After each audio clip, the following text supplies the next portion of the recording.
So now we see the disease about disease caused by protozoa. So let's see the next part of the chapter, that is disease caused by protozoa.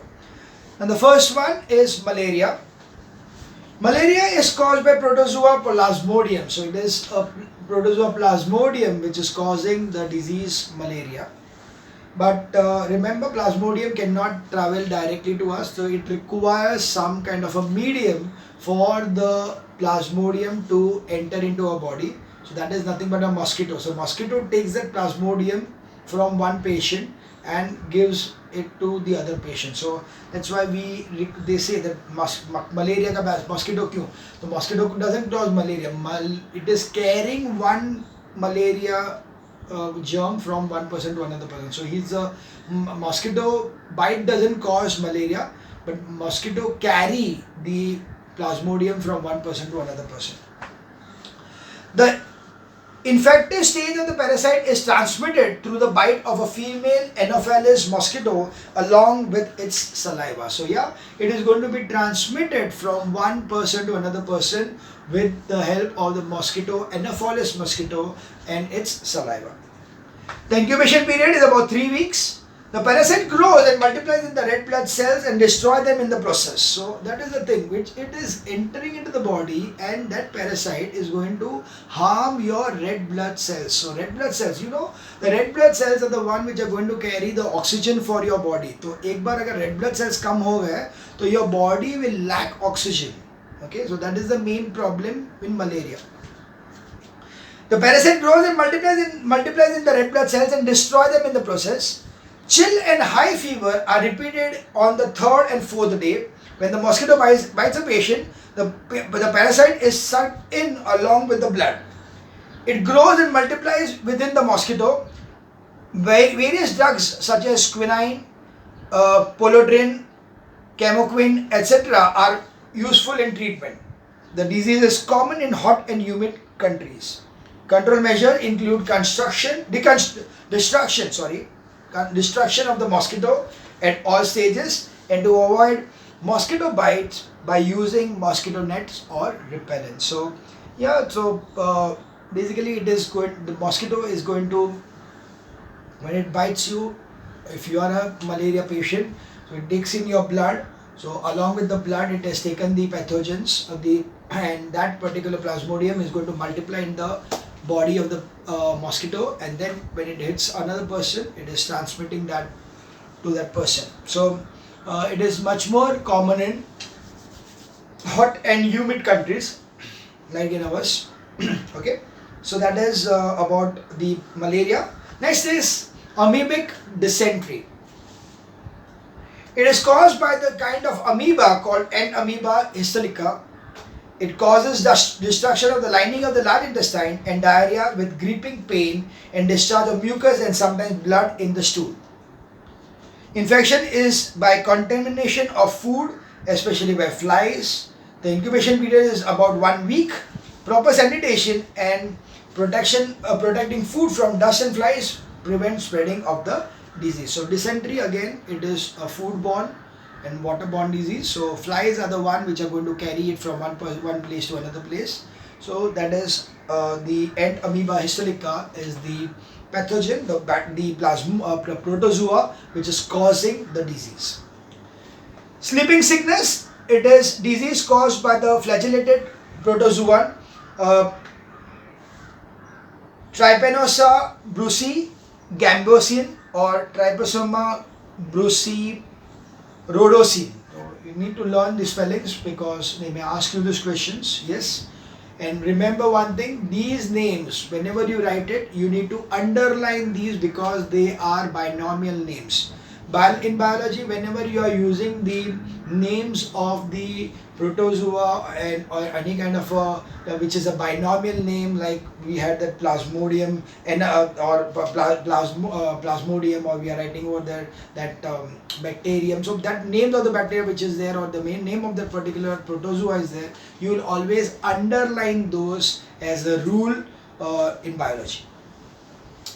So it gets transmitted. And that is the reason, one thing about that underlining, that is the reason in the textbook it is not underlined, it is given in italics. So whenever it is written in italics means it is in printed form, it is in italics, and when you are writing it, then you are underlining it. So that is the rule which you follow. It gets transmitted through the bite of tsetse fly. Its symptoms are fever, headache, itchiness and joint pains in the first phase. The patient later on suffers from confusion, poor coordination, numbness and trouble in sleeping, hence referred as sleeping sickness. This phase is known as the neurological phase and can be fatal at this stage. So if that person reaches that stage, yeah, it will be fatal. So administering drugs like metarsofol, etc. is the treatment for sleeping sickness. Now we see the next kind of disease causing germs, that is the parasitic worms. So parasitic worms are the next one. There are numerous worms which may cause disease in the men. Some more important ones are as follows. Ascariasis, a disease caused by common roundworm. Roundworm is an elongated cylindrical worm along the size of a earthworm, female being slightly longer. The male can be recognized by the slightly curved hind end. These worms may be found in the intestine where they absorb digested food from the host. The female lays several thousand eggs per day, which passes out along with the patient's feces. So this is what happens. That worm, okay, the roundworm is present in your intestine. Male, female. The female gives a huge number of eggs.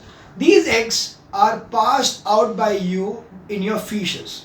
So the feces contains those eggs. Okay. Now what happens? The eggs get scattered in the soil. So if that feces is there in the soil by chance, the open defecation, इसीलिए तो ना बोलते हैं कि open defecation क्यों problem है, क्योंकि open defecation हुआ तो automatically those feces are going to be there in the soil. The soil dry होने के बाद में तो it becomes just soil. Soil will have those eggs. Those eggs, when children are playing, they will be in their hands. What happens?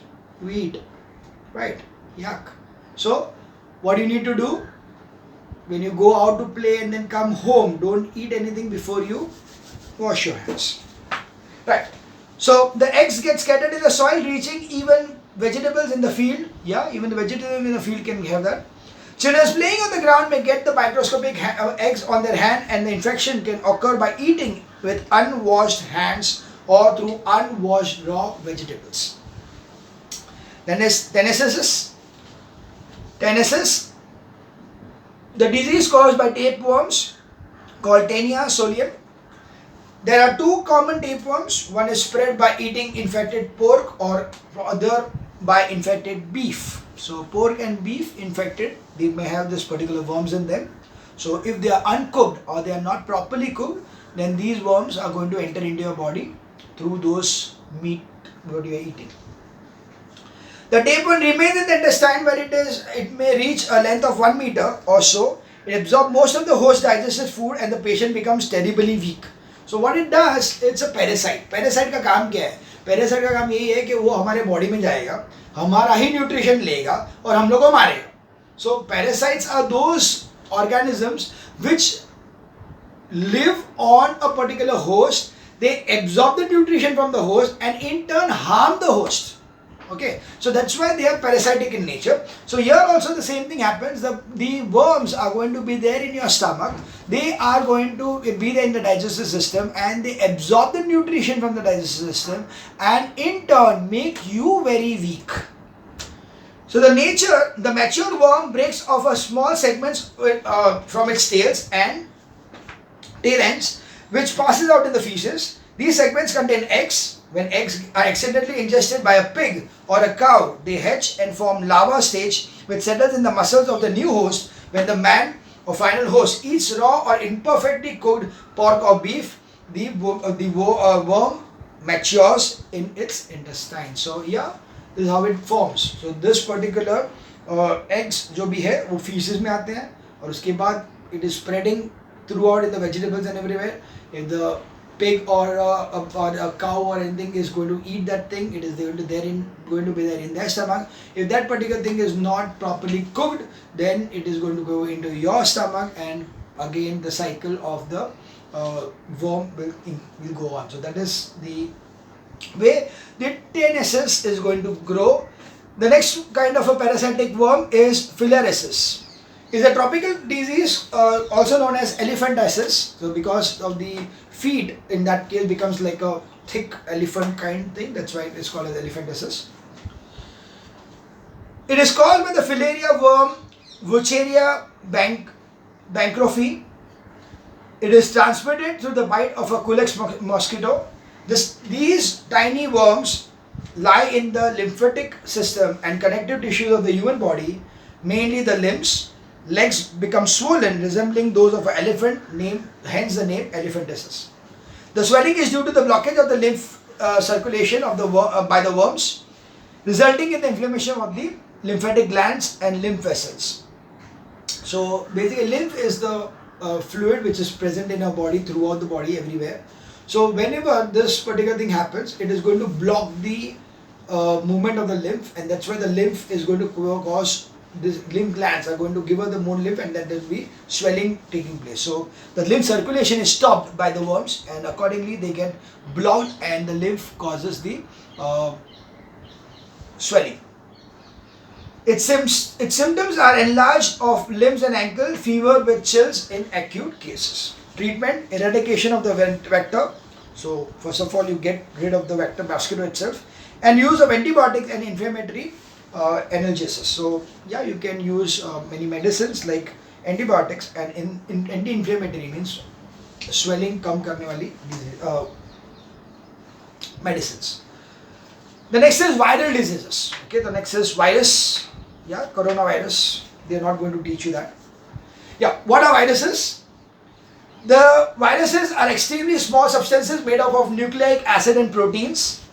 They are visible only through an electron microscope. So that's the important part. So that is, they are made up of nucleic acids and proteins. So they are not living organisms. Okay, they don't have any kind of living thing. They are not living things. They are just nucleic acids and proteins. Okay, and they are not visible even through an electron. They are visible only through an electron microscope.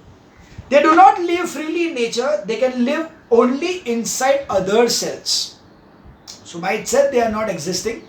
They are existing only in others, people's cells, in a human body cell. They take over the metabolism of their host cells and in their own favor, producing some more viruses and usually killing the host cell. So these cells, ये एक बार वो virus cell के अंदर गया, उसके बाद क्या करेगा? It will start multiplying, and then it is going to ask that particular cell to produce more of the whole thing and affect the metabolism of that person. So they are getting control of that particular cell. So that viruses, when they enter into our cells, they are going to take control of the cells and going to multiply themselves for their own benefit. The viruses can be cultured on living tissue in the laboratory and can be crystalline and stored on the shelf. So they can be crystalline for study purpose. They can be done this way. They can be stored in crystalline and can be stored in a shelf. The viruses are highly specific. They attack only one kind of host and only certain tissues. So they are very specific.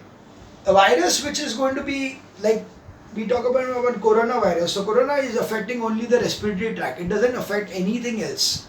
It doesn't affect the brain. It doesn't affect the heart. It doesn't affect the intestine, the digestive system. It is only affecting the respiratory tract. It affects the lungs. It affects the respiratory tract. So that's why the viruses are normally, all the viruses are going to be highly specific. They affect only a particular certain tissues over there.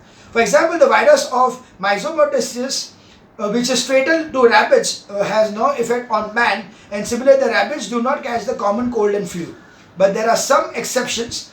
Rabies virus normally affects the dogs and its relatives, but it can even cause the disease in humans, frequently leading to death. So some may be only specific to a particular organism, means it cannot happen only to rabbits, but it cannot happen to man, or something can happen to man but cannot happen to rabbits, like cold and cough. You cannot have, rabbits cannot have that thing. And similarly, there could be something also where it can be affect all of them, like rabies will affect not only the dogs, but it can also affect fatal effect to the men. Virus is like a gene with no cell of its own. It dictates the host cells to produce more of its own kinds of virus particles only. The whole cell ultimately dies and the liberated virus particles attack new hosts. So what it does is that it is going to be there, it is there in the cell, it takes control of the cell, starts asking it to multiply more, affect the whole system in a way, such a way that that particular person dies because of the too much of a virus present in his body. And then when the person dies, that virus travels to some another body. So this is how it is attacking the new host. So common viral diseases, some common viral diseases are the poliomyelitis, common cold, influenza, smallpox, mumps, rabies.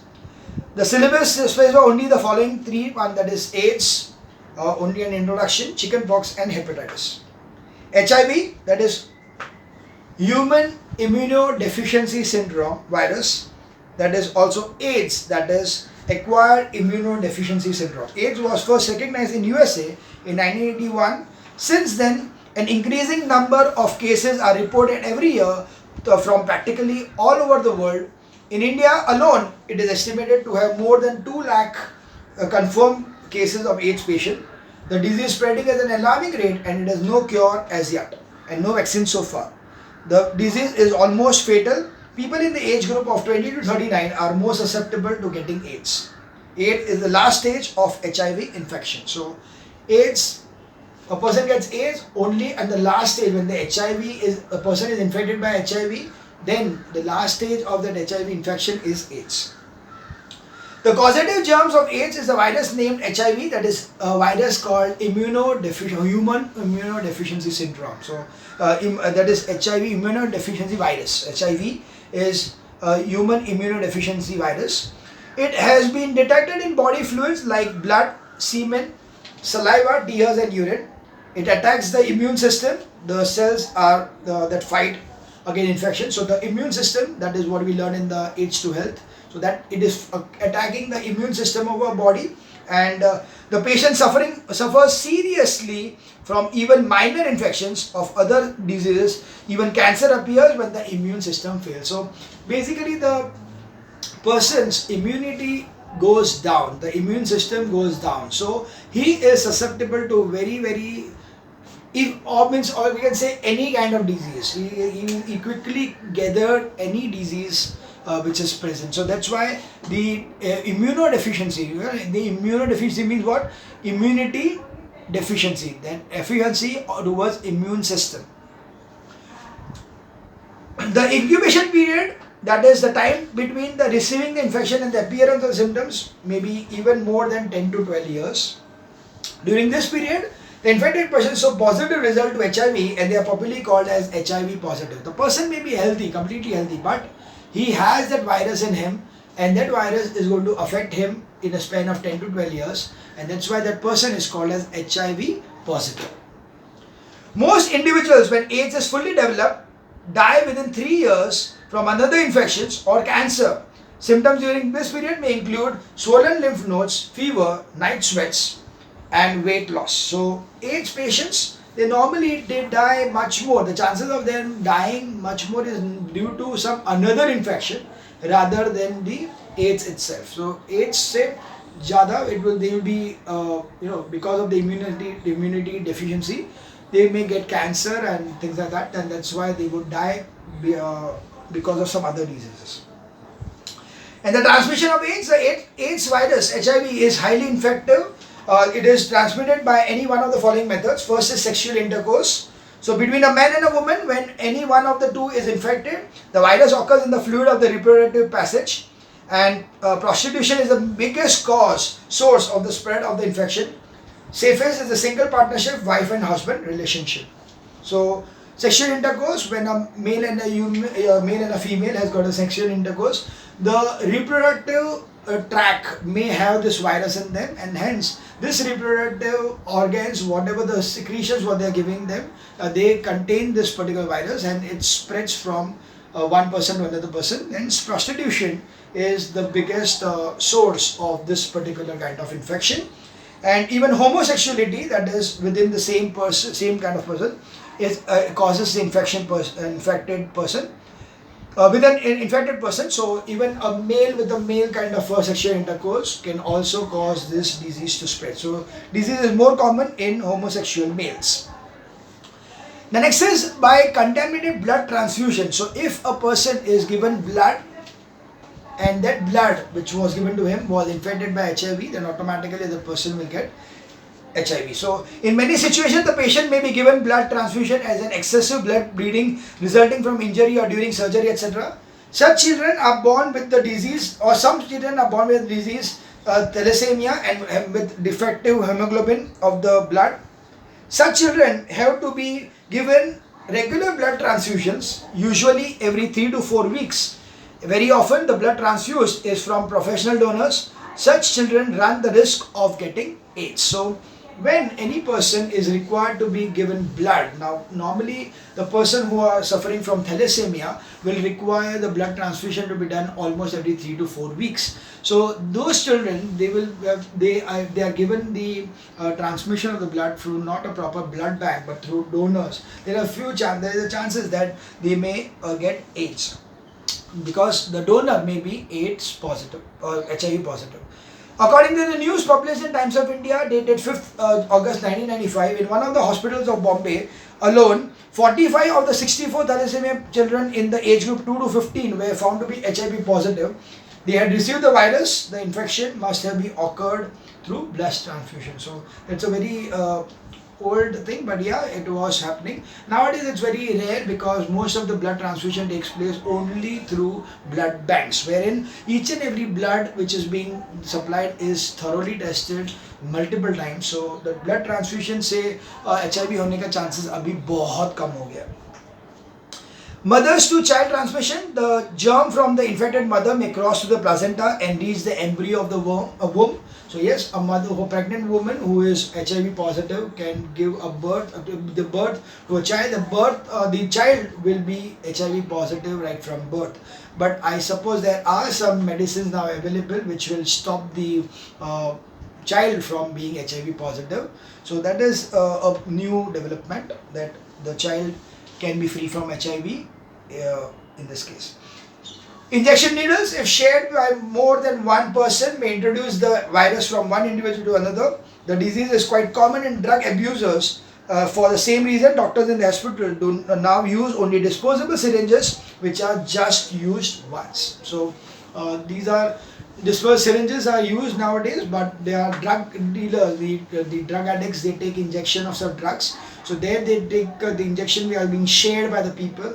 So if one of them is infected by the HIV, then definitely all the others who are taking the same syringe will be affected. So that's why injection syringes are dangerous. We next see the next virus transmitting disease is chickenpox. The disease is caused by the herpes virus, varicella zoster. It is common contagious disease occurring mainly in children but also affects adults. The disease spreads quickly by close contact with an infected person. Its symptoms are highly irritating rashes that appear on the body starting near to the breast and back and gradually spreading to the arms, legs, head and face. The rashes first appear as a pink spot, rapidly changes to a watery blister. The blister gradually shrivells up and soon dries, forming scab. This is the time infection spreads, infectious period. So in chickenpox, we know there are boils going to coming on your body. But the problem is that once you feel that the body is free from the boils and there are only the dry swabs on it, it is that dry swab which is the most infectious part, which is going to transmit it from one person to another person. So till the time even those swabs are not removed from your body, it is necessary that the person should not be moving, should not be meeting the people so that it doesn't spread. Treatment: bed rest, keeping the rashes clean and dry, do not prick the blisters. Calamine lotion can be applied to reduce itching. Use the neem leaves to help. Vaccination of live attendant vaccine containing varicella is given to children at the age of 12 to 18 months for active immunization. So yes, we have got vaccination for chickenpox also. So that is also very effective for chickenpox. Next is hepatitis. Hepatitis, the disease is caused by 5 strains, a virus, namely hepatitis A virus, hepatitis B virus, hepatitis C, hepatitis D, and hepatitis E. The virus causes inflammation of the liver transferred by contaminated food, water, contaminated syringes, and blood transfusion. So yes, hepatitis is going to be caused by either the food or the syringes or the blood transfusion or water contaminations. Hepatitis A virus has an incubation period of 14 to 45 days and is most common in children and young adults, mainly transmitted by contaminated food and water. Hepatitis B has an incubation period of 6 to 26 weeks. An individual of any age can be affected, many transmitted through contaminated syringes and transfusion equipments like blood and all. It may produce cirrhosis of liver and possibly cancer of the liver.